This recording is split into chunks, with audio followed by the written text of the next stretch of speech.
Asalaamu calaykum waraxmatullaahi wabarakaatu. Fadlan markii ugu horeysay soo booqato channelkan Mukhtaar Gaashaan. Haddii ay tahay fadlan subscribe saar.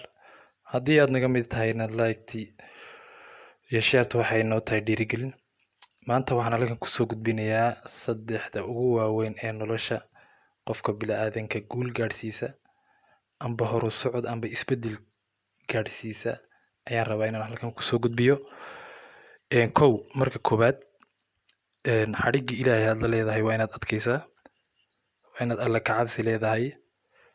haddii uu alla ka cabsi jirin xariga aad alla la leedahay hadduuna adkayn, fadlan hagaaji oo maxay haydaan daryeel oo qurxi iimaankaagu si uu noqdo mid qurux badan, mid maxay haydaan noloshaada iyo ummadaada iyo eelkaaga bedela.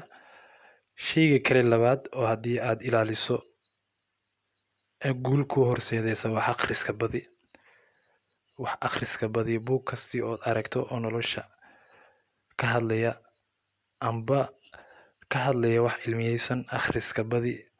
akhriska markasta inaad naftaada ku ogaato ku dadaal, gaar ahaan 2 waqti markii aad sii seexanayso iyo marka aad soo toosto, inaad 2 waqti ilaaliso oo aad wax akhris naftaada ku ilaalisaan kugu dhiirigelinaya.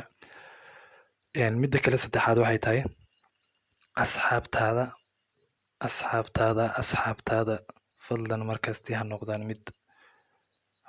markasti ha noqdaan kuwa adiga wanaagsan oo aad ku daba dayanayso markasti, kuwa adiga fiican xalka diinta, xagga waxbarashada iyo xagga ummadda dhexdeedaba sida loo jecel yahay. haddii ay noqotaba fadlan ku dadaal asxaabtaadu. qofka bini'aadanka halkuu iska bedelo oo nolosha kaga dhacayo meel kale maaha, halka uu qofku nolosha uu iska dhisayo meel kale maaha, waa asxaabta. saaxiibka ii sheeg bay tiraahdaa Soomaalidu, waxaa taan kuu sheegay 40 beri nabigu wuxuu yidhi sallallahu alayhi wasallam, saaxiibka qofka haddaad la socoto 40 beri sidiisaad noqonaysaa, dabeecadiisaad yeelanaysaa. saaxiibka xun ee aan wanaagsanin wuxuu kugu ridaa hog buu kugu ridaa, wuxuu ku gashaa balwado buu ku gashaa, wuxuu ku gashaa qurun buu ku gashaa. noloshu sideedaba isbedelka ma maaranto. Change yourself. cadceed kasti oo nolosha kuu soo baxda waa another day you can change your life. noloshaada aad bedeli karayso weji.